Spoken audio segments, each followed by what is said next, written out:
You've been bad. I would too. Oh, what a good boy am I? Am I a good boy? You have to yell it like that. Yeah. Every time you do it.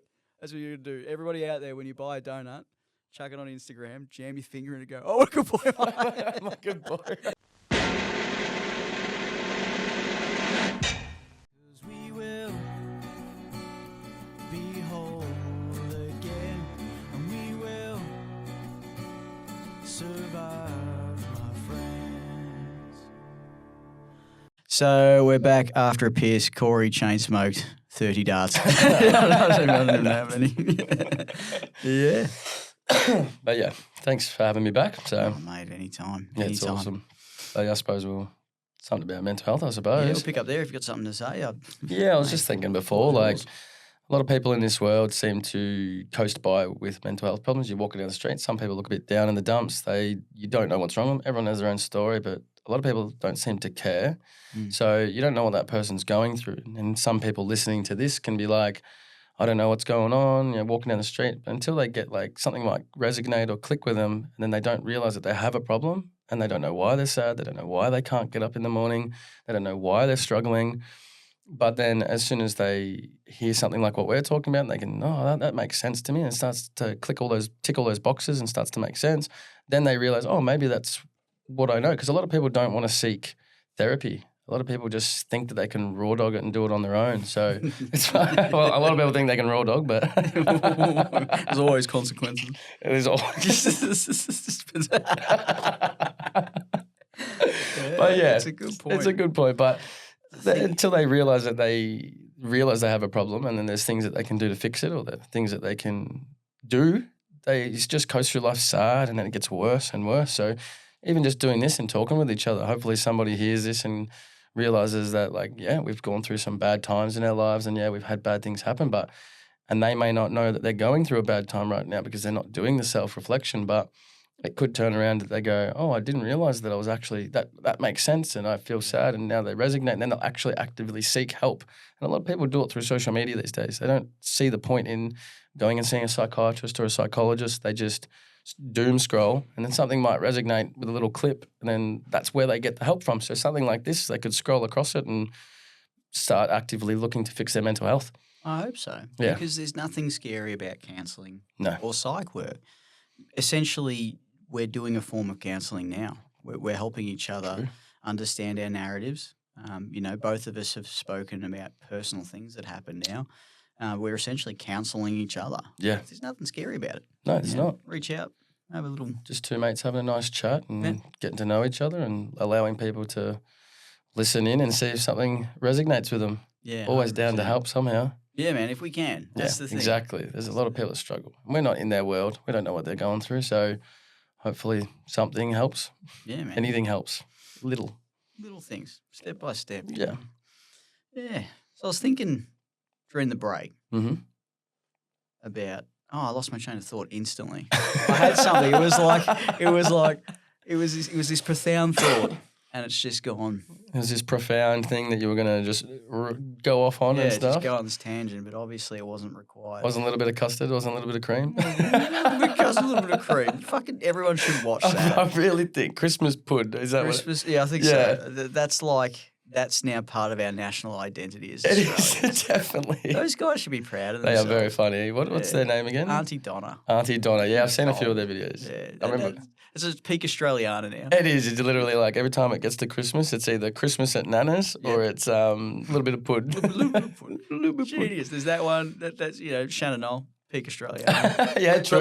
But my favourite Shannon Knowles are like alcoholic Shannon Knowles. I shouldn't say that. No, we're against being an alcoholic. We want people to get better. Don't substitute with alcohol. But it was funny. It was just chaos. He was obviously going through something at that time. If he was a character in a movie, it'd be fun. Oh, it would be very fun. Unfortunately, it was real life. We're not advocating that. But it's like us to just watch, isn't it? Like we see somebody going through something like, even there was that Britney Spears thing that one time, like where she had a mental breakdown from all the pressure, and people don't talk about it enough. For me personally, pressure. I can do a lot of things with ADHD, and you're killing it. You're doing a lot of things, and if as soon as I get an obstacle in the way, like I could be going to work, looking after my son, I could be doing anything, and all it takes is a message or something like that to stop me or inhibit me from continuing to my goal, and I just break down. Like I'm sure there's a lot of people out there that do the same thing. Any obstacle, even in traffic, you're sitting in traffic and it just takes a little bit extra longer to move. I break down, I crack it, I get angry. I have to do what you said before, have that couple of breaths, and then realize it's not so bad. Because sometimes it really, and this is me personally, I don't know how you feel about it, but sometimes I feel like the world is personally attacking me, and I'm sure I'm sure a lot of people feel the same. I'm definitely not the main character. We're all in this together, but sometimes I do feel like, there's going to be an intersection. There's going to be a car that's going to stop me. That stops me. Or I'm walking and I'll drop something. Like you said about your keys before, like it's just you have to take those moments to realize it's not that big a deal. There's worse things out there, and you're doing it. You're living. You're still here. So, man, people have been feeling that way for thousands of years. Exactly. I mean, God, how many people have done that? Just cried out to God, why have you done this to me? The why is this? Yeah. You got to assign the why yourself. Do you have any like little things that you sort of do in those situations? Do you feel very similar where you feel like the world's sort of attacking you? It's not, but do you feel like it is? Do you have any things that you would do personally to help other people maybe realize that they are not alone in that sort of sense, and there's some little things that they can do to help them? Your breath work's great. Mm-hmm. I mean, breath work, I do rounds of 4 breathing. I forget what it's called. Box breath. Box breath. I I've do never heard of box that. breathing. Yeah. So we could do it right now, and Okay. you'll feel completely different after this. It's weird. So you go in for 4, 1, 2, 3, 4. Hold for 4, 1, 2, 3. Exhale for 4, 2, 3, 4. Then hold for 4, 2, 3. How do you feel? Oh, I actually feel quite good. I actually was like, I didn't think of anything then. Just relaxes just for a second. You can do that at any time during the day. It's easy. If you do it, I do it in 4s. Yeah. Just Same as Jim. autistic brain, just 4s. Like Yeah, it's just I hate like autistic. 4. We go 4. In for 4, hold for 4, out for 4, hold for 4 times. That's really nice. And Really that good just way. brings you right down. I do that a lot during the day when things start piling on top of me like that. The other one is like PMR, progressive muscle relaxation. I've heard of that. Is that the one where you'll sort of feel a part of your body and focus on that?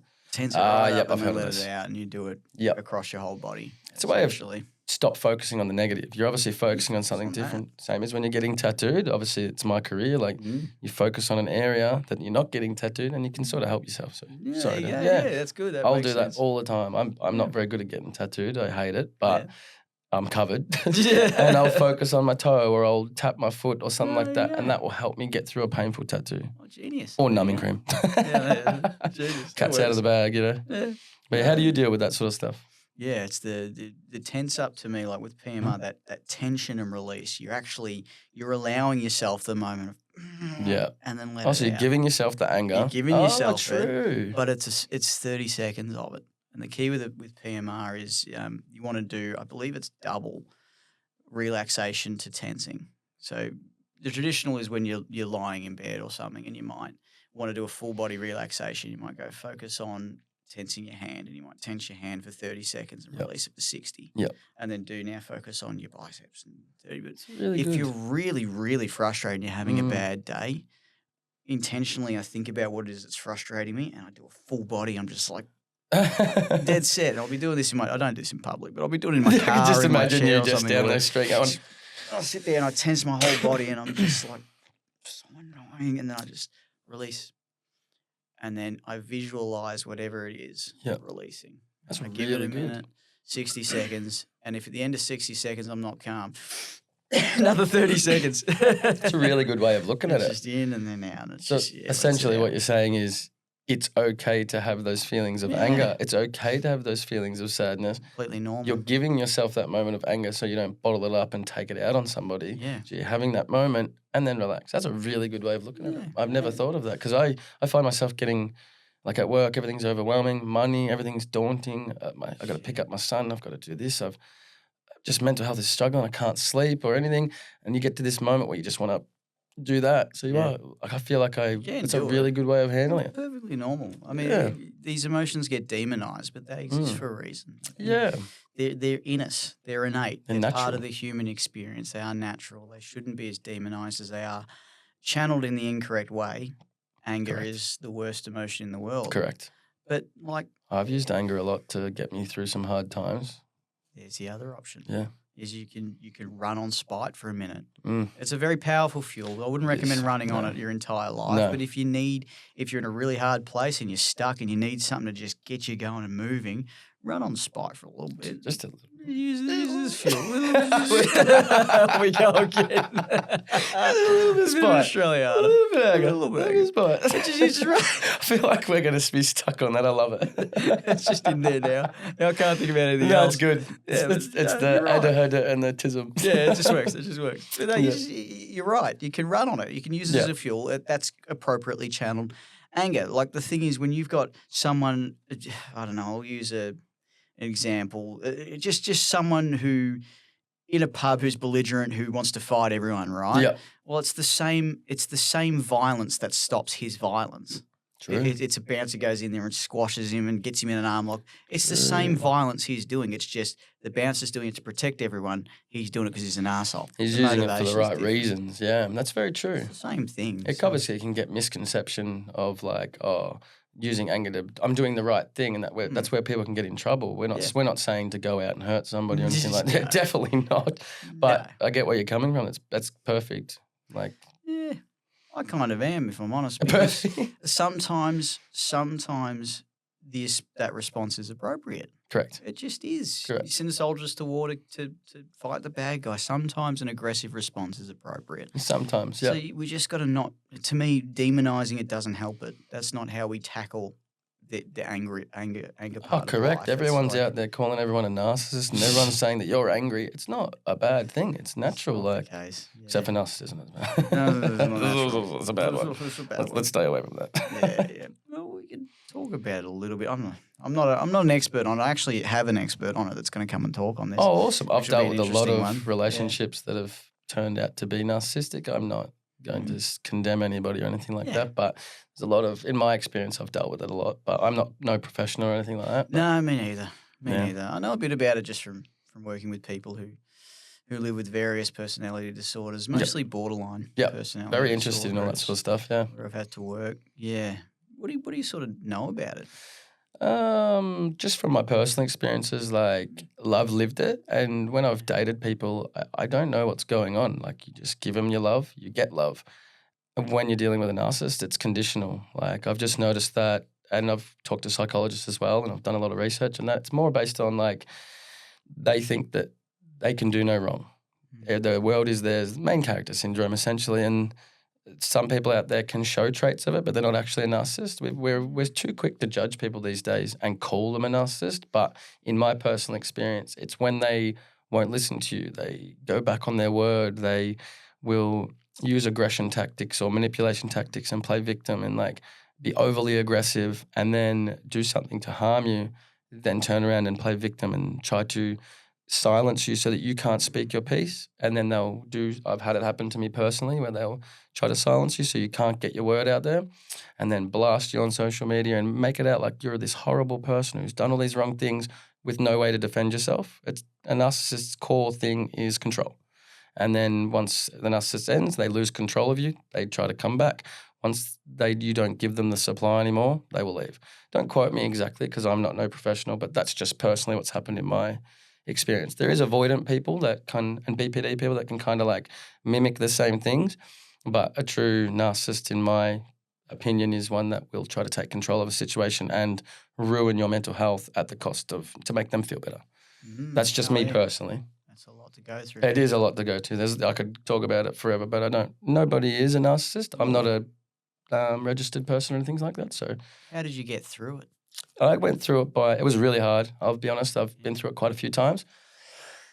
There was times there where I could not see the light. I was done. I don't know if I can say these things, but like I said, I've had a couple of suicide attempts and they were really horrible. I've lost friends to this stuff. I've really had the times where I just can't see the light anymore. I have turned it into a positive now and try to help other people through that. But how I deal with it was, you go through the sad stage, you do that. And I didn't reach out to people. I just shut myself out, stayed in my room, drank, did all the wrong things. And I made those mistakes to get to a point where I know that what I can't do, like what we touched on before, they were definitely mistakes. And I didn't realize it at the time because I thought I was self-medicating and helping myself. I turned them into a positive and go, well, I know that that doesn't work, and I know that that doesn't work. Maybe I can stop somebody else from going through those bad things by giving them advice. And that's what I like. Like, I've gone through, sort of like a test subject. I've gone through the bad times, and now I want to share my bad times with people so that they can maybe go, oh, that didn't work for him. Corey's a nice guy. I think that I can take something from what he said and listen to him. That's all. That's my goal. My ultimate goal is to, if I tell somebody that I've gone through something bad, they don't make the same mistakes. And that's what I try to do. So you've essentially healed yourself through altruism, through helping other people. I love it. Love it. That makes perfect sense.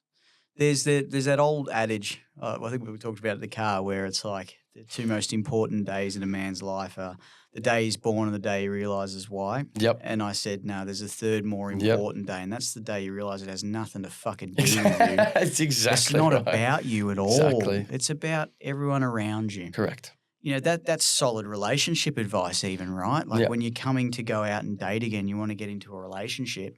A lot of times we approach dating with, what can this person give me from the other person? But what you should focus on is, what can I give someone in a relationship? Correct. How can you build them up? Yeah. If you're going out there going, well, I'm never getting my needs met by that person. It's very selfish, isn't it? Meet your own needs first, and then be out there going, I can offer that I work full time, and I go to the gym and I look after myself, and that I have these goals moving forward, and I want to make a joint vision of the future with a woman or something. And you're a very good dad, like a very good father figure. Yeah, exactly. Like, I've seen you with the kids too. I've seen you with kids before. You're a very good father figure. Yeah, I'm just walking paternal energy. And I'm just like, all the mums are walking around. The single mum conventions. Oh, I've heard about a few around. Like, there's a few groups. So. Shocking. But yeah, that's really good. Paternal energy, man. It's just what we do, you know? Like, I want to help whenever I'm in a relationship. Same as what you said, touch base on that. Like, I want to help people. Like, if I get with someone, I don't care what you do. I don't care where you come from. I do care, but I don't care if you don't add value. I love you for you. I will help build you up, and let's build it together. But ultimately, that gets me hurt in the end. So what you're saying is, you've got to be happy within yourself first. There's another layer to that that I'm thinking of. Well, there might be. Don't let me analyse you. I'm not a psychologist. I just know a bunch of shit, I guess. But have you ever heard of a wounded healer? Yes. Toxic empath, essentially. Yeah. And I believe that I'm a toxic empath. Yeah. Might be one of those. Yeah, where you... I've done the soul searching. Yeah, there you go. It's just that... I'd love to talk about it, though. It's just that extra layer, isn't it? It's the caring about the other person, but doing it to a point where that's how you're justifying yourself, is by helping them, essentially. Correct. And you're picking people that probably aren't the best partners, that probably need help beyond what you can provide. Yep. And, of course, you get destroyed, especially if you're going for personality disorders. Yeah, which I have. Yeah. I might touch back on BPD. Yeah. Because that is something I have a bit of an idea about. Of course, I've lived with some relationships that have been like, and they have been diagnosed. Yeah, the last 3 were diagnosed BPD. So diagnosed BPD. I've got some experience, and you've got some knowledge. So I was really thinking about it, and I thought about a really, just general explanation of essentially what it is. Nothing too convoluted, but just... Yeah, just super simple, because there's just so many terms and so much... Some people hear BPD and instantly think bad. Like, there's... There's a bit more to it. It's... the way I look at it is, it's someone who's been so betrayed by someone externally. Correct. So it's someone that loved them, someone they loved and respected and felt 100% safe with, betrayed them really, really badly. And from that point onwards, they develop a hypothesis that everybody around them who comes into their life is going to betray them that badly at some point. So they start behaving in a way that causes the people around them to run away. Oh my God, to disengage. To not want to deal with them anymore. And the more somebody reaches out to try and help them and loves them and wants them, the worse the behavior gets. because they're trying to prove that hypothesis Yeah. that everyone Always betrays. testing you. So the more love, the more support, the more things, the worse the behaviour, not Yes. the better. I've lived You can't it. cure it with You are, love. you are correct. I've lived it. And then I've caught myself in the middle of the night, upset, teary-eyed, looking at the sky going, why? What am I doing wrong? Like, well, I'm giving this person everything, but you are right. It's nothing to do with me. It's not about me. It's about them. And then they need to do the work. They might not even realise that they have a problem. From my mum, who's a psychologist, my mum's a psychologist. Awesome. She's explained a lot to me about BPD, and there's like a split. Mm-hmm. They do a lot of things like what you were saying, where they've been hurt so badly that they think you're going to do it, and then they're needy, they want you, and you give it to them, and then they still think you're going to hurt, so they'll start doing little tests here and there till eventually something bad happens, and then it turns into this whole thing. But once they split, they don't love you. They don't view you for you. They hate you. You're the enemy, and they can eventually come back out of it. But there is essentially two personalities. So that's what my mum explained to me. That's what I've been explained is like, why are they like this to me? They told me they loved me yesterday and they wanted to have a family, and then next minute they hate me and I'm the evilest person in the world. It makes no sense. But essentially, it's a split. Mm-hmm. And I can't think of the exact terminology, but it's a mental disorder or whatever the terminology is. Personality disorder. Yeah, personality disorder. So what else did you have to? No, that's pretty much it. Pretty much spot that on. sort of sums it up, I guess, if we were to say it without using technical terms. Yeah. That's sort of how I describe it.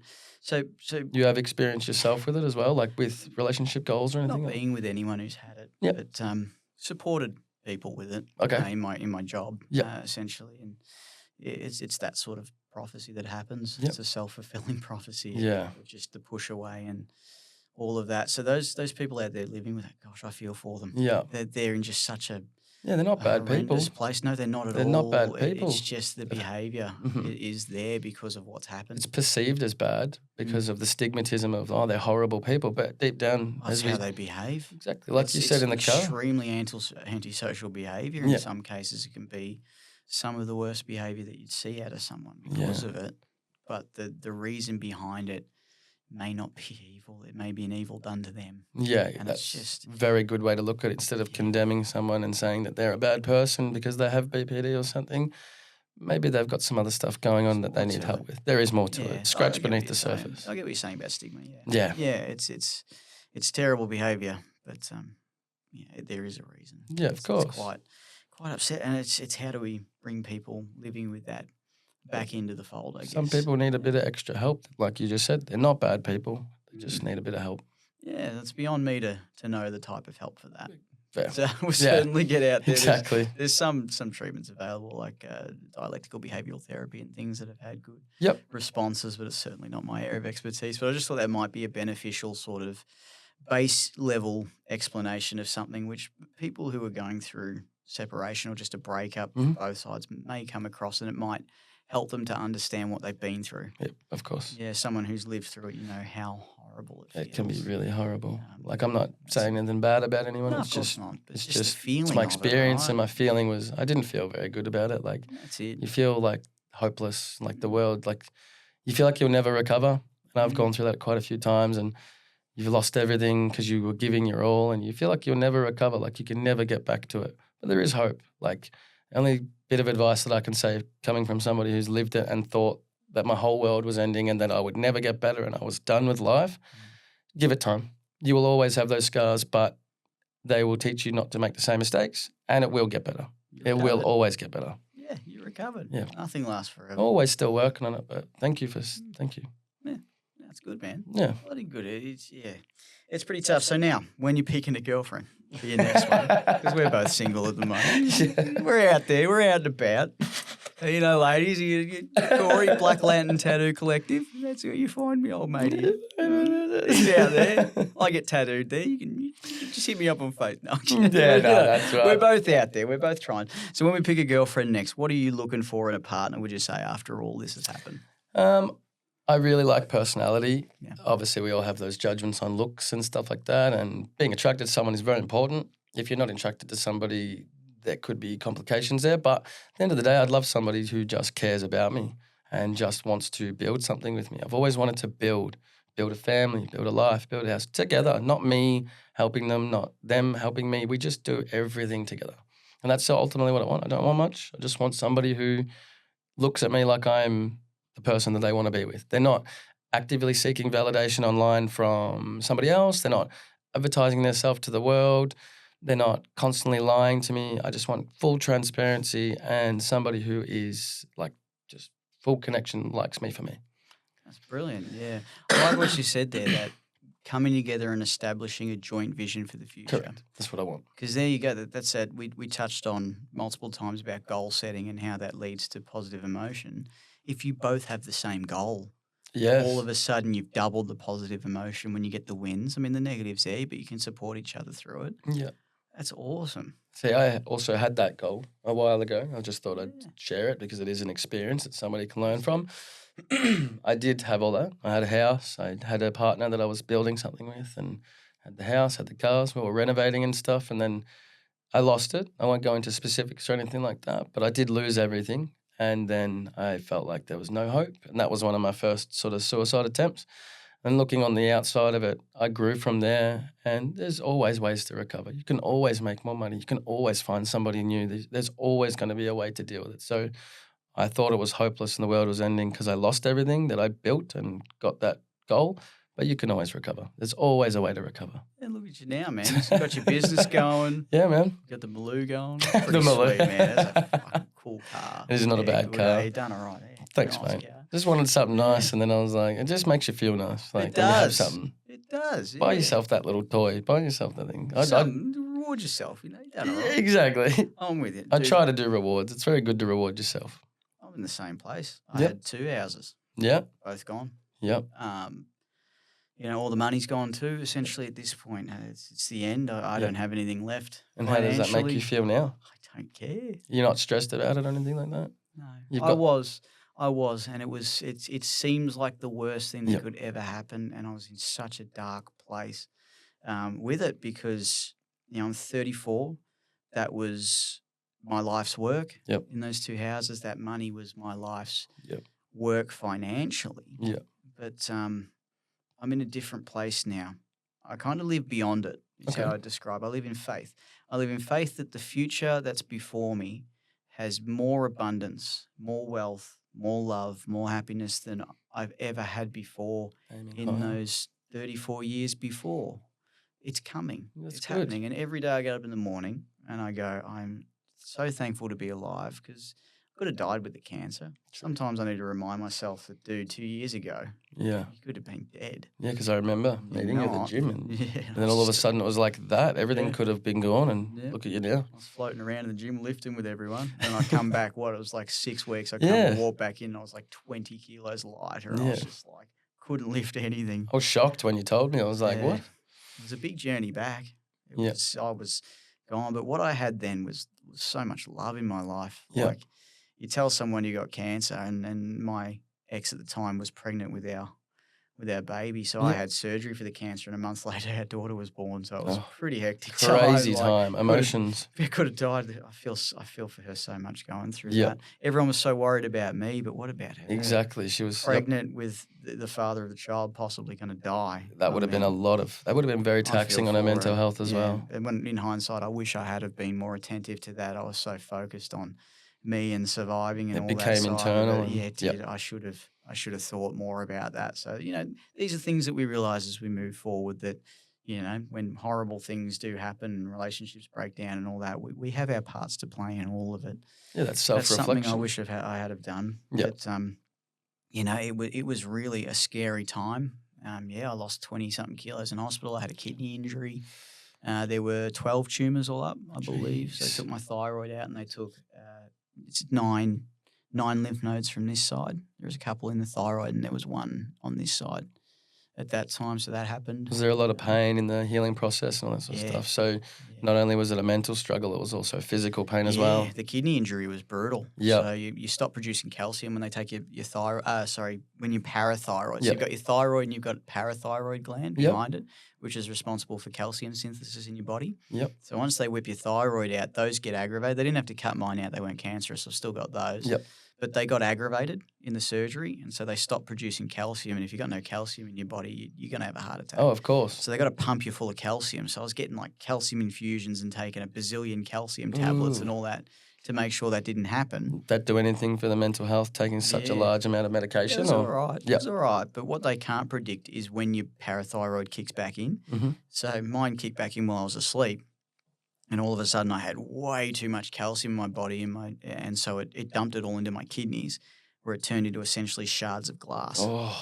So I had quite a significant kidney injury that lasted a good probably 10 days where they're just pumping me full of fluid and I was essentially urinating shards of glass. I was about to say, so essentially like a kidney stone but sharper, like it was all in the kidneys. I could feel it all in there and then every time I went to the toilet it just cut up all there and it was just oof. And look painful. at that process that you've gone through, cancer, like having a newborn, going through the kidney injury, doing all those sort of things, and then being able to turn around and still be so positive. Yeah. It's crazy. It's a lot of work. It's a lot of work. I couldn't do it on my own. Yeah. I couldn't do it on my own. I'll be the first to say, not everyone is, but I'm a Christian. I didn't do it on my own. Yeah. I had to at some point realize that I couldn't do it on my own. Did you try to do it all on your own at the start? Yeah, everyone. I think everyone does that. Yeah, and I made a commitment to not drink and to not do drugs and to not fall into that habit. And I never faltered from that. I'm not really that sort of person anyway. Anyone who's sort of grown up with me knows I don't really drink or anything. Yeah, very rare occasion. I do, but it's rare. It's just for fun every now and then. Yeah. So I made a commitment not to go down that way, and then I tried every possible method. I spent thousands with a psychologist. I've probably done 40 sessions with a psych, and I had a separate counsellor on the off week. So I'd psych 1 week, counsellor next week. So I had that going on. So I was trying all of that.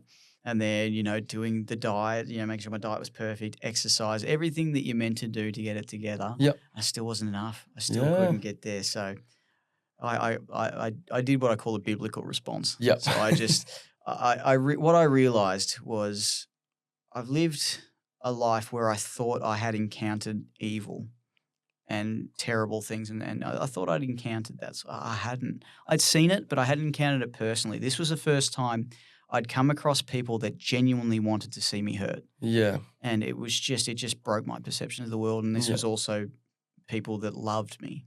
Yeah, that would be really hard. Hurt. These people just got me through nearly dying from cancer. These people were there every day looking after me. Yeah. Next thing I know, they all want to see me fail and they want to see me hurt. And it kind of broke me a little bit. World shattering almost. Yeah. Your world, like. That's a real encounter with evil. That's what evil is. So, I had to go to the source. I had to go to the source of good and evil. Yep. In my opinion, that's that's your experience. There and I prayed on it and I worked on it and I gave up the evil that was in me because of it. It's really good. And so now I am positive again, genuinely positive. So you feel like that it's naturally to be positive, not forced. It's just you did the work and now you're naturally positive. Yeah. Because some people say that like waking up and just laughing randomly can help lower your cortisol levels and stuff and feel better. Oh, gratitude. Yeah, gratitude. Gratitude is the key. Yeah. It's the most powerful emotion I've ever felt. Yeah. It's just getting up and going, I'm thankful for the day. I am thankful. And then get up to the point where the people that have been hurting you, getting up and saying, I hope they're okay. I'm thankful for them. Very I'm thankful nice. They exist in the world. Because then you're getting rid of any negative emotion towards them, which any negative emotion is evil. Like anything that makes you hate somebody is evil. So just getting rid of all of it, it really helps. It's I had to cleanse it, and I don't believe I did it. Yeah. Yeah. So instead of being like, I hate these people that have hurt me and stuff like that, you essentially forgive and say these people that's such a good way. Forgiveness, but one step forward, wishing them all the best and wanting to help them. It's good. That's where I'm at now. So even though you've been hurt, you still want to help. Yeah. Such a good thing. Yeah, and the reason I want to do that is because not doing that and not wanting to do that would cost me my soul, who I am as a human being. So the stakes for me are beyond matter and normal life, everyday life. I know that sounds, I'm starting to go into a realm that a lot of people, we might lose them, but that's okay. Everybody's I'm a Christian. That's who I am. When we're dealing with mental health, everybody should be accepted. Doesn't matter what walk of life you're from. Everybody should be accepted. I tried a bunch of treatments, and the one that worked for me was a biblical response. So that's what I would say. Yeah, some people would respond. Yeah, nothing wrong with that. Some people respond better with that. Some people respond better with clinical side of things. So exactly. I had no intention of going spiritual. Yep. What happened to me was I sort of thought I need to go on a trip. is where I got to. I'm like, I just need a change in everything. I need to do something completely outrageous that I never would have done. So then I jumped on a plane. I went to Egypt. I'm going to go to Egypt. I went and booked it. I seen all that. It was awesome. It was cool as heck. I did the videos. Did you see the videos? I did watch all the videos, and I used to show all my mates too. While you were away, I'd be like, "Oh, check out me, mate. Look at this, look at this." And they're like, "What?" And then you can explain. It was so funny. I just everywhere I went. So I went to the coolest possible sites, like the pyramids of Giza and like the Sphinx. Everything awesome. And I walked up to it and I just acted like I didn't care. I was like, shit. Like, look at this great monument. I was looking at it going, whatever. That was hilarious. Just pretended it was shit. I did it everywhere I went. I feel like you should have made a particular TikTok account or Instagram or something like that and just posted them. I reckon that would have blown up. It would have been funny. I should do it now. You've still got all the videos? I actually made, the idea behind it was I came home and I made a smash cut of all of them. And I made the video, and I went with the ethos. It's a Solzhenitsyn quote, and I can't remember it off the top of my head. But he talks about happiness and sadness being the same, because happiness never fills the cup to overflowing, and sadness never lasts. So it's like, don't yearn for either. Become a master of the world, I think is how it starts. But I don't remember off the top of my head. Look it up. It's a good quote. It's one thing too that I'll quickly add there is like, I have this belief that everyone always says, "Oh, I want to be happy. I want to be happy," or they're sad. I truly believe, this is me personally, that happiness is a fleeting emotion. It's going to come and go. Like what you said with the cup thing, it's going to disappear. Happiness is going to disappear. I believe that content is what you're looking for. Just be content with what you have. Peace, exactly, peace. Yeah. And just, the same sort of emotional state regardless of the storms around you is a good aim, I think, as well. And aim upwards.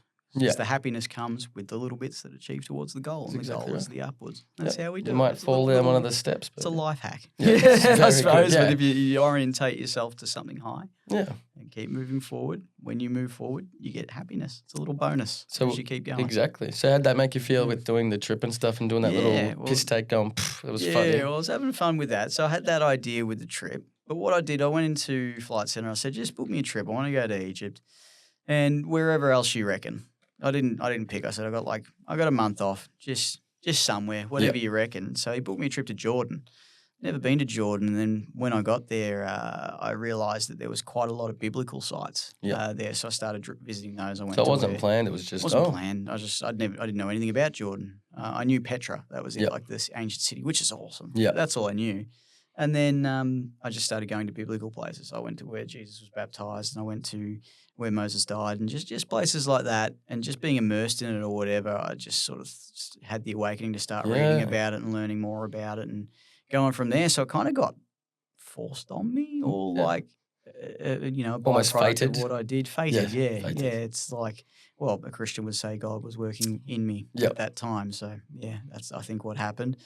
I really wanted to go to a war zone, if I'm honest. I wanted to go into Israel. I tried to get in. You can't get in. You were like, no, you're not going in there. I went to the border, and I went to an interesting spot where you go out in the harbour from Aqaba, which Aladdin is all I could think of. Were you just thinking Aqaba, that's Aqaba. But I'm like, I'm in Aqaba.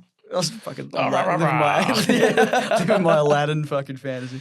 But like, we went out on a boat. And you go down it's the border between Israel and Jordan, and then you go out into this little gulf there where we were doing some scuba diving. I do a lot. I love diving, but we're out in this little gulf, and then you could see, I think it was Saudi Arabia was there, Egypt was there, Israel's there, Jordan's there, so you could see 4 countries. That's crazy. This little gulf, which was really cool, and there's warships all on the side of the Israeli coast. It was pretty cool to see too. So I saw a little bit of what was going on. I did have a moment there sitting out at night, and I'm pretty sure I saw the Iron Dome going off, so I could see all the way to Israel on a clear night from the places crazy. we were at. But that would have felt awesome to be able to do that. Pretty awesome, yeah. So it put a lot of things in perspective. Changed my life a lot, I think. Do you feel like that's where you did your soul searching, essentially? Yeah, exactly. Yeah, I believe so. Yeah. And then I came back and, realised what was missing from my life. And that's awesome. Got it from there. So, I've been at peace, probably since November, towards the end of November. Yeah. The court filing was really hard on me going to court, because I just never wanted to go to court. I didn't think we would have to go to court. But you thought it'd be just... It's not up to me, is it? So we hit a point there, and I was just really down about it all, and seeing that I didn't have any money left and all of that. It's pretty brutal, but I don't care anymore. It would make most people stress out and start doing things irrationally and stuff, but you've stayed composed. Yeah. No, I didn't. Oh, no. I mean, bailed to Egypt. It wasn't rational at all. Literally booked it 2 weeks before I went. I was doing all of that. Yeah. I did everything that you'd think someone would do. I did.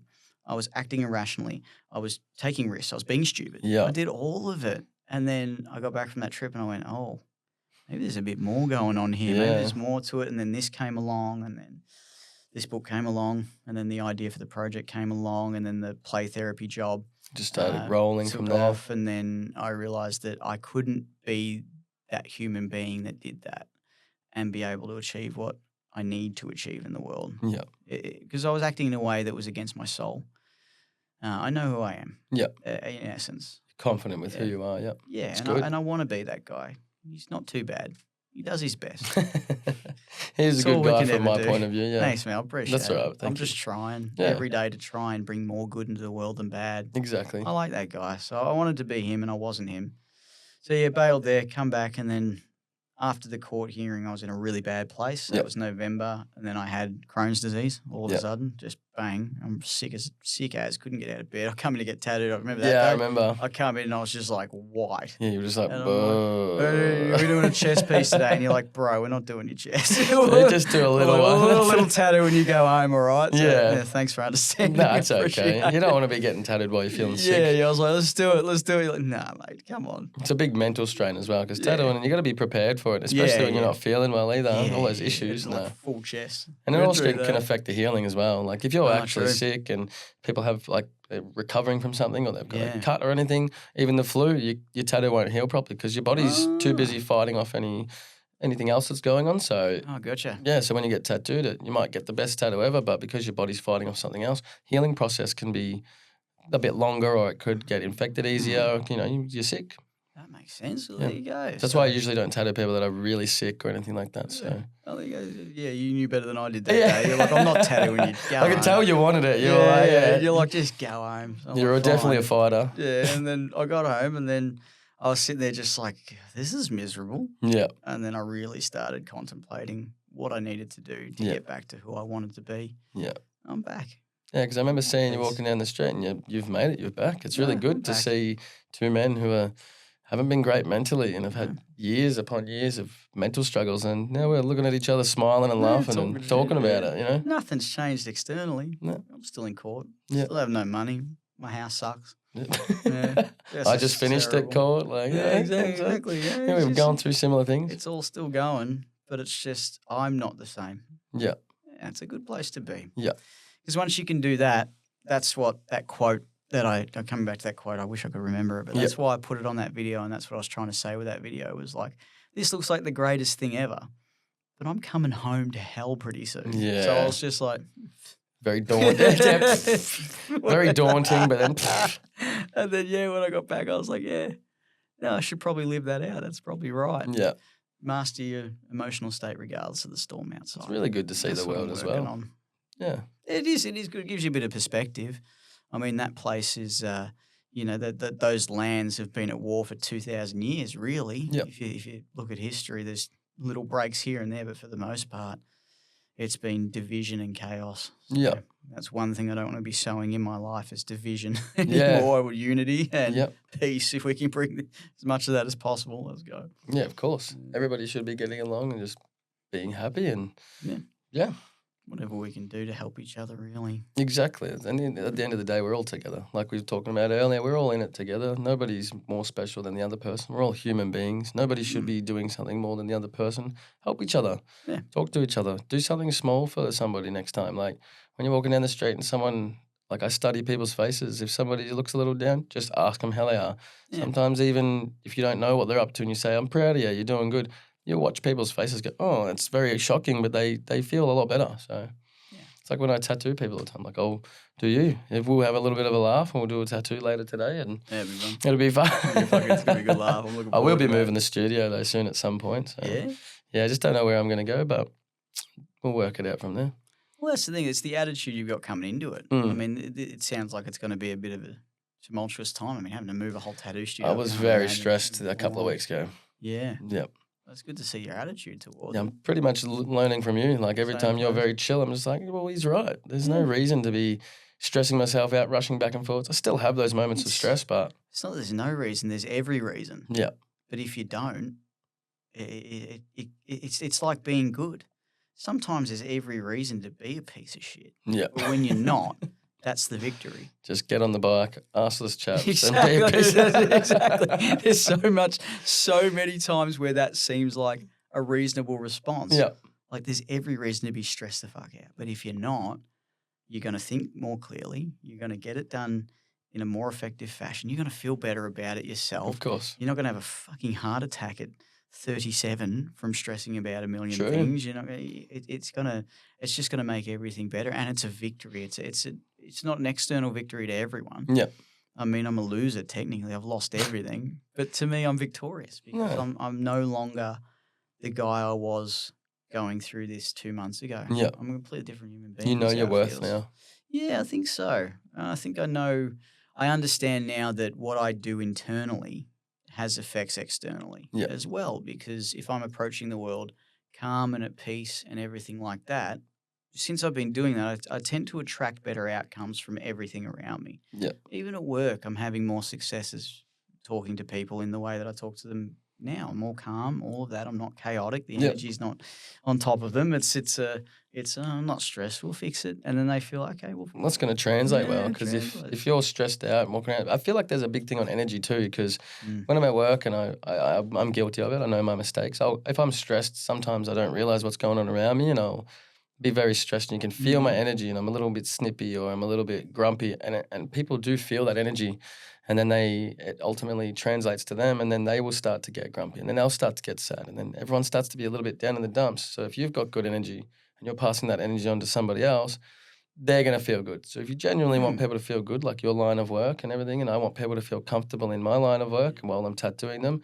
pass that energy on. Be friendly. Take that extra step to be nice. That's passing energy is very important. It's real. It is very real. It's all real. They proved it. I sent it to you, didn't I? You did too. Yep. About that study on vibes. Yeah, exactly. The vibes, that vibrational frequencies. It's real. Every emotion has a vibrational frequency that gets sent out. Yeah. That's crazy. And the highest vibrating one is authenticity. Yeah. So when people are like, if you're out there being your authentic self, if you are authentically at peace, people will feel that come from you. That's how I know if how I'm feeling is correct or not, if I'm honest. Yeah. Because I can fake it. I can go out into the world and be like, I'm peaceful, and in my head I'm going, oh shit, I'm screaming, but I can give the persona like a stoic that I'm fine. Yeah, very anxious, but you know to turn it off and back on. But I notice I don't get the same effect. But when I actually am genuinely feeling peaceful, I notice how people respond to me is different. Yeah. I go out and I have better conversations with people in cafes. People will approach and actually speak to me. Yeah. When I'm in that zone. They feel safe to make silly comments and jokes around me. And so I notice the interactions. I go, okay, I am actually authentically like this right now. Very true, yeah. Yeah, I kind of gauge it off other people. Yeah, if they're interacting with you more. I'm still learning. It's been 2 months. Doesn't matter on November, age. two, maybe 3 months. I'm still learning about how this all feels and how I'm feeling peaceful with all the chaos around. Yeah. Absolutely nothing's changed. I just feel different. It's just I'm working it out. That's good, man. We're learning. The day that you stop learning is the day that you give up. Yeah. It's true for everything. The day that you stop learning to look after yourself and be a good person, then you're not you anymore. Same as drawing, tattooing, anything in this life. As soon as you give up and you stop pushing towards that goal, essentially you've given up. Yeah. I ate 6 donuts yesterday. I did. I was giving up. So we sometimes fail. Yeah, I ate 6 of them. Where were they from? Well, Walkers. Oh, Walkers, yeah. Walkers donuts, mate. Jeez. I ate all of them. Plug. Yeah, they're good. They're good donuts. And I bought them because I wanted to stick my thumb in each of the ones that were around and go, oh, what a good boy am I. Little Jack Horny. Yeah, I was just thinking of that. Sometimes I just do that.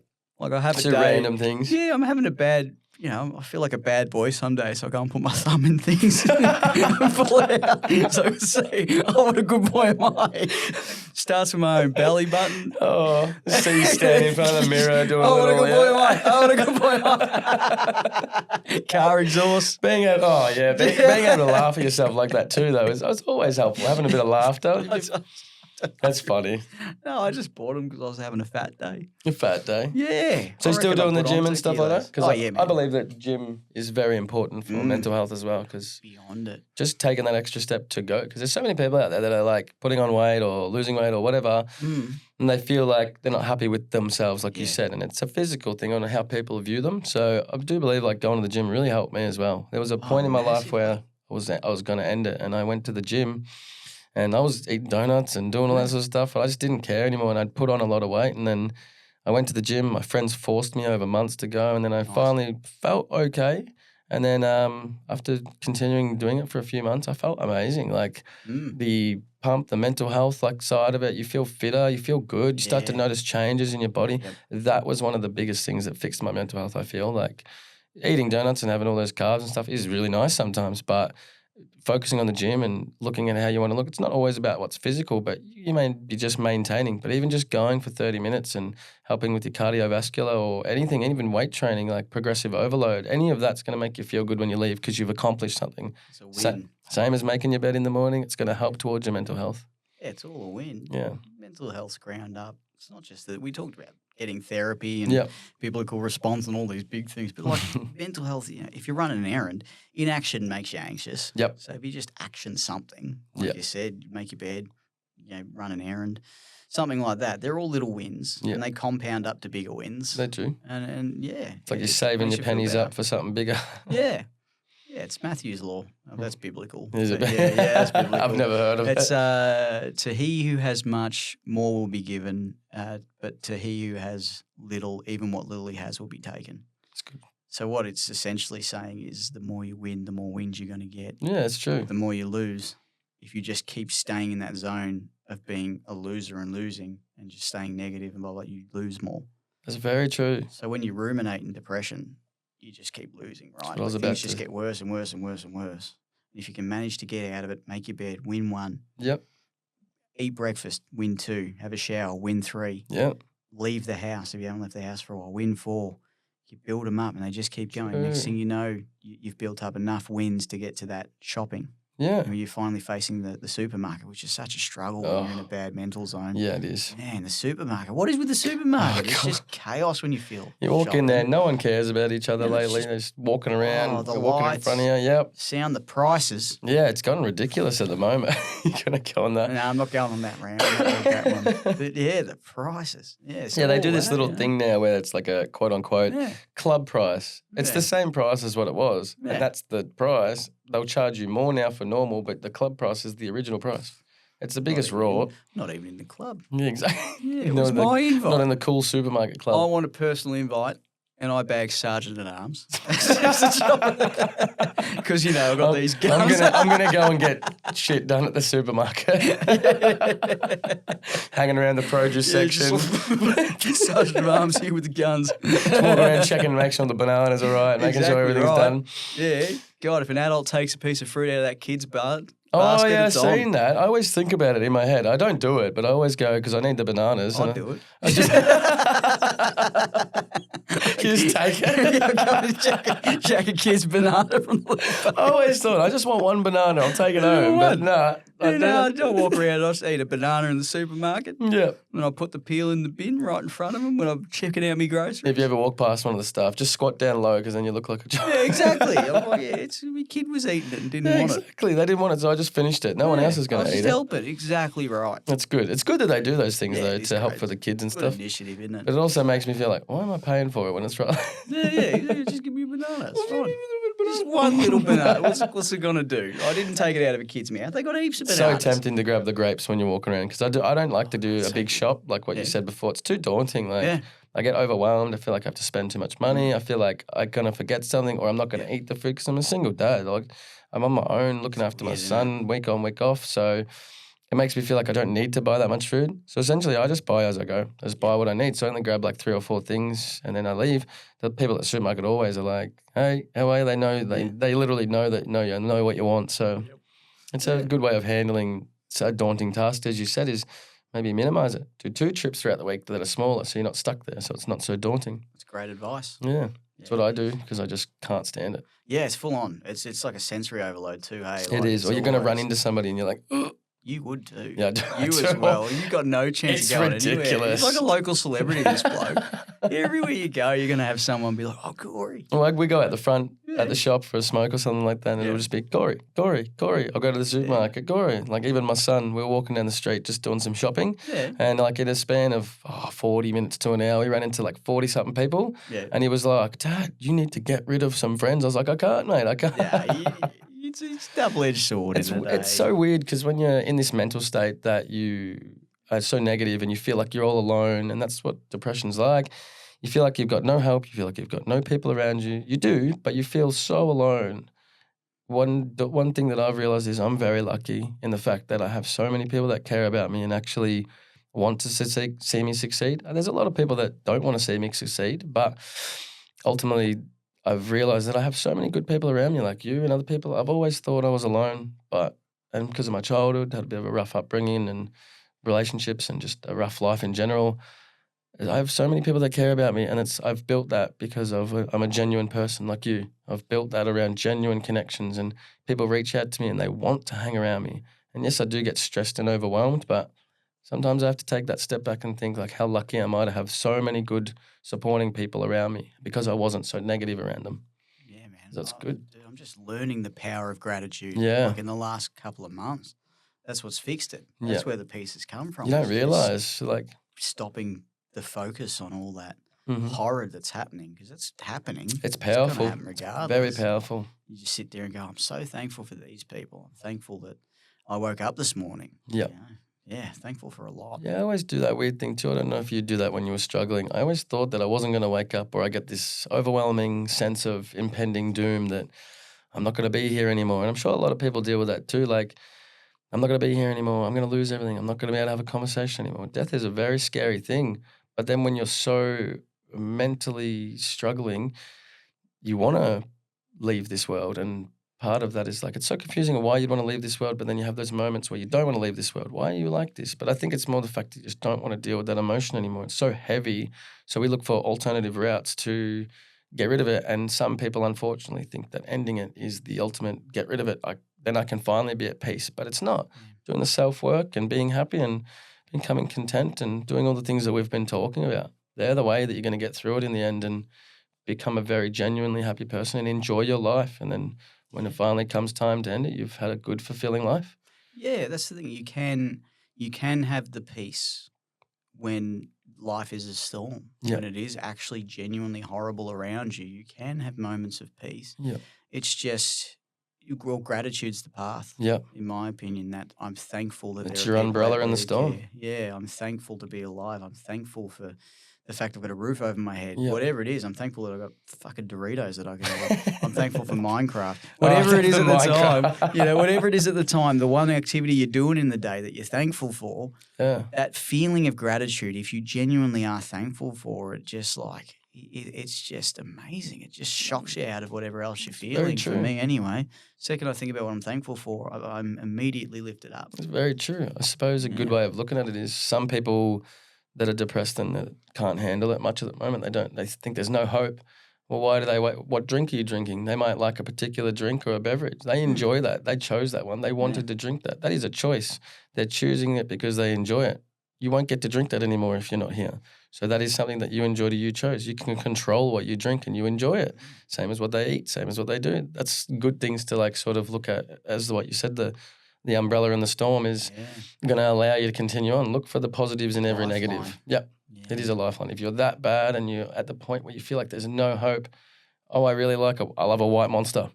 Just good. I'm bad for them. I'll drink like 4 in a day, but they're like one of my favorite things to drink. And every time I drink one, I feel a bit happier. I don't know. So maybe focus on something that you enjoy. Something like that. Yeah, there you go. It's as simple as a putting your thumb in a donut or a white Monster. It's so dumb. I don't know why I thought of that. I pictured it in my head. Like I pictured it like one of those nice creamy ones, and then and then all I felt was exactly. I just had the thought I was eating it. I don't know why. Just imagine you pulling your thumb out of things and Sometimes your brain just goes these fuck places. Yeah. It's fun. It's enjoyable. I think being able to laugh at it. I'm eating this donut pissing myself. Just on your own, genuinely laughing. Just genuinely laughing about what a dumb fucking thought I had. Like, I'm like, why? It's because my kid loves Puss in Boots. There's one with Jack Warner in it. Yeah, so we're watching that I was the other literally day. thinking that when you said that. When we starts pulling all the stuff out of the bag and Yeah, it's that one. So we're watching that the other day. So it was in my head. And I'm like, that's such a dumb it's thought. literally a midlife crisis movie. Yeah, He's literally lost all his lives. And True. Oh, it's gold. He needs his boots back. It's a good movie. Yeah, that is a good movie. Yeah. It's a very good movie, actually. So with the depression that you had, and yours sounds like it got quite significant. It did. Mine never got to that sort of level, but yours sounds like it got It's always open to quite interpretation. significant. We've talked about a couple of ways to come back. So we talked about the little wins, getting them on the board as helping. We talked about gratitude being a bit of a lifeline there and realising there are people out there who care about you being here. What other ways did you come out of it? Like with the people thing, my son was a big one. A lot of people said to me that I should be here for him. He shouldn't grow up without somebody. So he was one of the main reasons. But the other things were if you're not dealing with people and stuff like that, my work, I really enjoy my work. I've wanted to do it for a very long time. And a lot of people say, why do you work like 10, 12, 14 hours a day? Sometimes I need the extra cash, or sometimes it's more that I'm struggling in my head. And being creative and creating something that other people enjoy really gets me through it. So like I helped a friend recently. She was being a bit sad about stuff, and she started painting, and now she's happier and she's painting and stuff like that. Even if you're not very good at it, for me, just doing little tasks like painting, drawing, all that sort of stuff. I know we talked about the tasks. They're the things that helped me. Going and focusing on somebody else, I know sometimes it can be a bit negative. If you're struggling, come and focus on you and talk to you about your problems. Sometimes your problems might outweigh mine, how I personally feel. It may not always be that way, but I might personally feel that yours outweigh mine. It makes me want to help you. And by helping you, that makes me feel better about myself. And in turn, helping your fellow man really helps me to feel more positive in myself. If I'm telling people to go away and being rude and I feel very bad. And then if I'm not drawing and I'm not doing my work and I'm not looking after people or not even catching up with friends or anything, I'll struggle and I will not get out of bed and I don't want to leave my house. So those little tiny things, that's what helped me get through a lot of them. And just being real positive, like, yes, I lost my house. I can get another one. It's like I really was upset about losing all that, but I can get another one. You can always make more friends. You can always get another house. You can always make more money, but you can only do it when you're alive. Dude, powerful. Yeah. Living beyond it.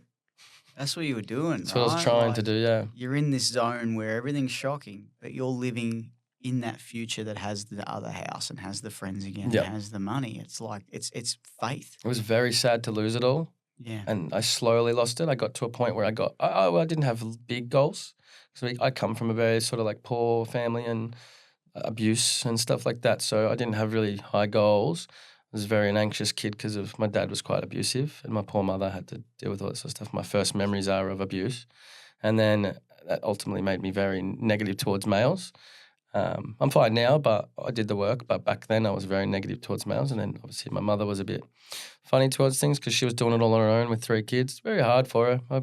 I'm very proud of what she's done. Like we didn't have the greatest relationship when I was a kid, but we have a great relationship now and I love that lady. So she looks after Levi all the time. We have a very good relationship now. So we turned a negative into a positive. So, nice. But essentially what I'm sort of getting at is, now I've just lost my train of thought. Just thinking about my mum. So I was like, oh yeah, I love that sort of lady. That's nice. But yeah, I grew up in a really sort of hard sort of environment. And then I've managed to slowly build over time into a more positive sort of networking, if that makes sense. Like I've kind of forgotten the initial thing that I was starting off on and what I was going on about. But looking after people around me makes me feel better. Just makes me feel better. Yeah. Initially, so it was a good thing to sort of hear where you came from. Yeah, I come from who you are now. Yeah, I come from nothing. I come from poor. I come from abuse, and that could have made me a very evil person. It could have made me very negative, and ultimately it made me very anxious for a long time. And then when I got older, I just didn't want to be like. I think my biggest goal was I didn't want to be like my father. I just really pushed, and whether some people have father issues or some people have mother issues or some people have friend issues, whatever it may be, me personally it was I didn't want to be like him. And he was very absent and abusive and just I don't see him at all anymore. So I think there's a lot of people out there that suffer that don't have family members. So I sort of confided within friends and I was bullied a lot. And your own network. Yeah, I didn't have many friends. I was bullied a lot. I got picked on because I had long hair. Teeth were a bit crooked and stuff, and I just got really relentlessly bullied. But at the end of the day, it's not always about me. There was positives there. I used to draw, my sisters and stuff. We used to listen to music and stuff. What we did have, I loved. And now that makes me appreciate things more now. So I would always look at a negative and go, well, I didn't have that when I was younger. Now I have that now. Makes me happy. So you can like I said before, you can always get it back. You can, and that's where it started. Yeah. I didn't pull you back because we started with what did you do to get through after you had those times where you felt suicidal. Yeah. And you just described reasons why you might get there. Yeah. And then you described reasons why you wouldn't and why you would come out of it. It's a good answer. What I immediately thought of as you were sort of talking there is a quote that I put in the book at the end of it. It says, it's Nietzsche. It says, he who has a why to live can bear almost any how. You found your why. Yeah. Those positive experiences 100%. you had, all those things. And that's what everybody out there who is in those places where they think like, this is it, I've got to go. Find your why. Yep. And it's true. You describe some minor whys, like I like drinking a Monster. It's a small why, but that's a why to live. It sounds weird, why. But it is a why. Yeah, you can bear the how. Correct. You know, it's very good. Why. And so I think that quote, that is a basis for life, in my opinion. That resonated so massively with me when I read it that I actually put it in the book, and it kind of became the ethos behind what I'm trying to do here with this My Saturday thing is talk to people about their whys. Yeah. Yeah. And some people might be their children, and sometimes they might not have their children right now. They might not have care of their children right now, but it will get better. Eventually, have faith. Have faith. Have faith. It will get better. Yep. There is something coming in the future that is better than what's happening now, because that's how it works. Just as the seasons change, just as, the world society has gone through wars and hell, but it's also gone through times where everything was abundant. Yeah. It's just, that is the nature of the world. It's somewhat of a natural law. Yeah. It will change. It's always going to be changing. Live beyond it. Think about what it looks like. If it's really bad, like right now, I'm thankful for things I don't even have yet. Yeah. Because you're going to get them. Yeah. Well, I sit there and I think I start envisaging what Kristian of the future looks like. Yeah. I'm like, he does everything motivated by love. He doesn't get as frustrated as he used to. Yeah, big deep beard to go with the arseless chaps. He's out there in his community more. Yeah. He's built Saturday more. He's a family man again, and he's living in a place of love. I think about that, and then I think, what does Kristian's house look like? Well, that's a mansion of a joint. That's sick. And then I think, what does his car look like? Oh, it's not a busted, stinky old Porsche. It's a nice new Porsche that runs really well. And what job is he doing? Yeah. Well, he's out here podcasting and talking to people. I think about that person. You're doing it. Yeah, I'm thankful for him. So I'm taking the steps towards him, and I feel like him now. I don't feel like Kristian that's in a terrible separation with no money, who's broke, who is struggling in every instance. I don't think like him anymore. I love him. He's all right. He's all right. But I'm not him. Yeah. I'm the guy in the future. That's good. That I helps really like as well. That. It's like it's just manifesting in a way, I guess some people call it. Yeah, some people do call it that. For me, it's just I call it planning. Yeah, planning, because I'm going to do it. Yeah. And living as that guy is better than living as the guy I was 3 months ago. So. Exactly. Manifesting is hoping that it's going to happen if you think about it hard enough. Planning is meaning that you're thinking about it, but you're going to do it. Yeah, that's Very it. positive That's way. it. Yeah, take the steps towards it. Yeah, exactly. Trying to sharpen my skills doing this, so if I do manage to get the presenter roles and all that sort of stuff, I can speak properly and I am precise in my language. Yeah, you are a very good speaker. Thanks, man. I've been working really hard on it. That's why I like the book too, because it's written really well and the rhyming is really good and it makes sense. And when I read it, I can feel myself in it. Like that's the thing. A lot of dads would read this book and think, that's me, like in there, because like the whole full driving thing. It's like a lot of dads do that. We're in Australia. Like a lot of people are going to do that. So fishing and fishing and that. And those stories are really like hit home. And they may be simple stuff, but it's literally what the moments that we enjoy with our children. So if there's any dads out there that, like you said, don't see their kids as often, doing this My Saturday, they're going to be seeing their kids more often, and it's going to make them feel like they're more connected with their kids. It's really good. That's for the kids as well. Oh, it really is. Yeah. I mean, fatherlessness is a crisis. It is. In every essence of the word. It causes so much issues for people later in life if their fathers weren't around. Yeah. And if their fathers, weren't the best either. Yeah. That also causes a different series of issues. Correct. If we can get men who, despite all the hell that men go through, that decide to take the road of self-betterment, aiming up, trying to be peaceful, trying to learn how to be the best fathers they can, then we're going to stop an awful lot of issues in the future. Correct. We're going to raise a generation of kids that can handle life the way that we all can do it. It's just you have to want to actively do it. 100%. Yeah. I guess that's kind of the message that we want to get out mostly with this podcast. Yeah. I'm doing it. Yeah, You're doing it. Yeah, we're actually actively trying to do what we're talking about. So that that's- helps as well. We're in the same place as everybody listening to this. Yeah. We're not gurus. We're not professionals above everyone.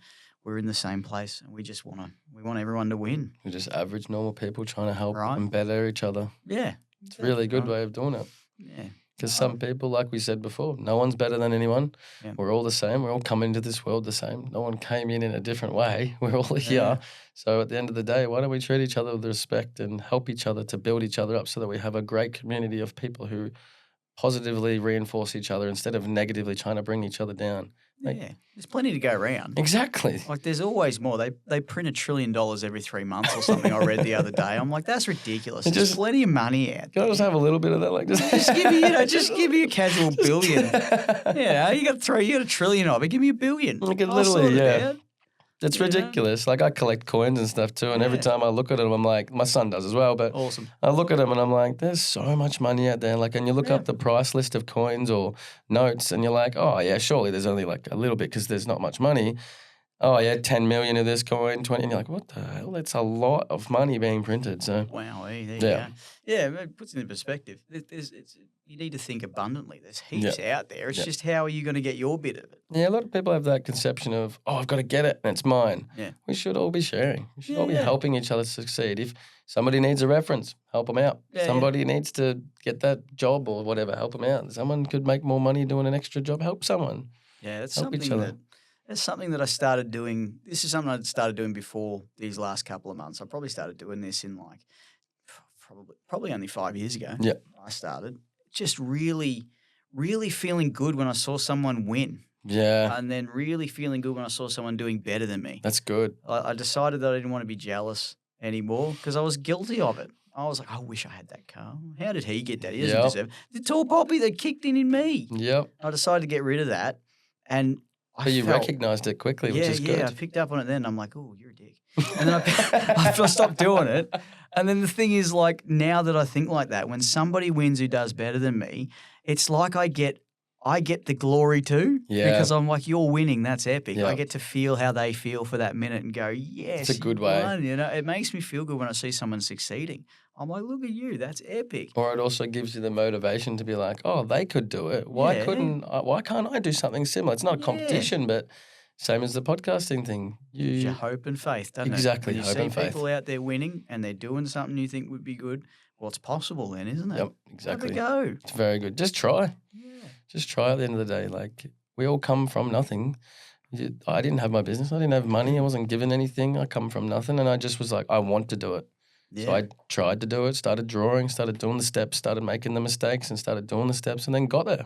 Yeah. And now I'm doing it. I do my dream job every day of my It's life. pretty cool. It is a pretty cool job. A lot of people hate it, but like there's so many Cool job. older people that don't really like the tattoo thing. So I'm obviously would love to do something to try and not convert people, but help them understand that we're not criminals. We're not bad people. No. We actually care. We're actually nice people. Yeah. It's just really open and artistic and Yeah, and all autistic. all those things. Yeah, all those bits and pieces. That's all Yeah, it bro. is. Where do people find you if they want to look you up? I'm just in. I'm just down in Victoria. I do travel over like a little bit. I bounce back and forth between Melbourne and Bendigo. Might be doing a Chuka and Geelong and overseas in some places. I want to do a bit more travel, but I have done some travel already. At the moment, I'm in Bendigo. I have my own studio called the Black Lantern Tattoo Collective. My Instagram, if you want to check out some of my work, is Corey Tat on Instagram there, and it's just a little picture of me. You'll see it. And I'm down in 9 Bath Lane, but that's subject to move soon. So if you do want to keep up with it and see where I'm at and see where I've moved to, just chuck the Black Lantern or Corey a follow and we'll be able to do it from there. I also try to promote a little bit of mental health stuff on my page too. So same thing. If anyone ever needed any help or wants a little bit of an ear to listen to or just a little bit of a vent, feel free to message me and vent. I'm more than happy to hear people's stories and stuff. So same as Kristian. Yeah, so awesome, man. Yeah, sweet. There's lots of cool artwwork on the page as well. I really enjoy jumping on there and just checking out tats.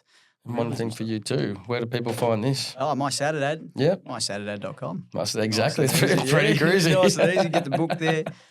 All the podcasts get posted there. Yep. When I do these meditation things, I'll post them up there too, just so they're available to people. You're going to do an Instagram as well, right? Yeah, I got to do all that. Yeah, Yep. yeah. Corey's going to help me. Thank God. We'll just set up the social media stuff because I'm a bit behind on all that. And I just feel like if you got your social media out there and people can hear this more, there's more opportunity to help more people. So that's my thought. If you do hear this and you did take it for a listen and you did enjoy what we've been talking about, like feel free to share it around and promote My Saturday or promote whatever you need to, like help each other out. Yeah, share it with whoever you need it. I mean, we're pretty open too to have people come on the podcast. Yep. It's a pretty cool experience. How did you find it? I thought it was quite nice. I was a little nervous. I've never done anything like this before, and then we had that discussion because I've always been interested in doing it. But it's quite nice. Quite nice to just sit here and talk and feel like you're getting heard for a little bit is quite nice because I feel like I'm always preaching to people around me, but it's really nice to get a little bit of extra reach for helping people. So yeah, you are. It's very nice. You are genuinely being heard. Yeah. And then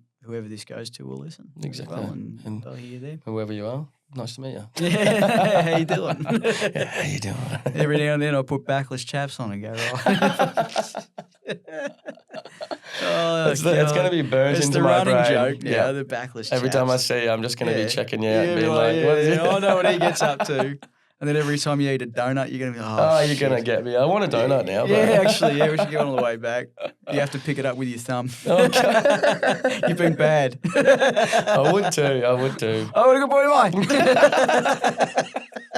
Am I a good boy? You have to yell it like that. Every time you do it. That's what you're going to do. Everybody out there, when you buy a donut, chuck it on Instagram, jam your finger in and go, oh, what a good boy am I? I'm a good boy. It's the new TikTok trend. In the middle of a supermarket, in the middle of what like a shopping centre. Yeah. Oh, what a good boy am I? Everyone will be like, what the hell is going on?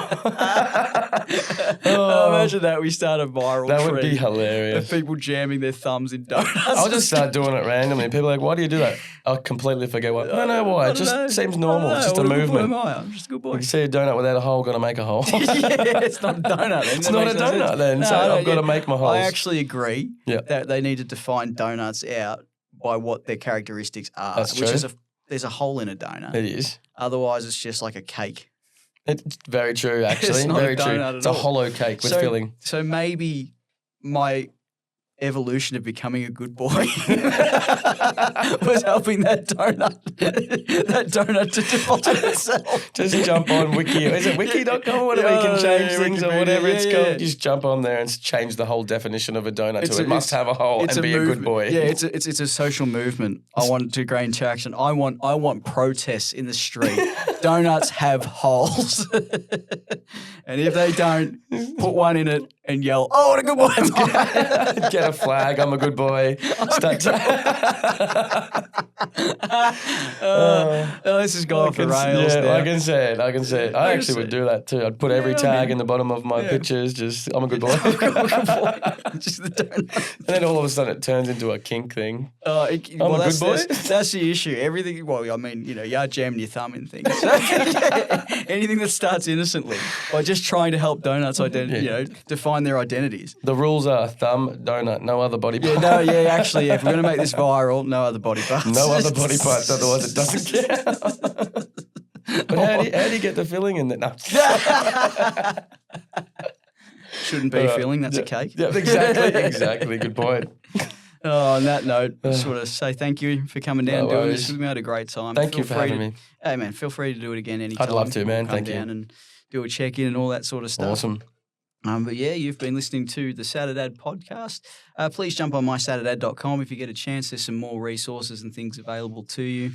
And remember that you're not alone. You've joined a fraternity of blokes doing the best we can for ourselves and our children. We're trying to get better. We just want everyone to live well and have a good life. So thank you, everyone. Thank Cheers. you. Yeah.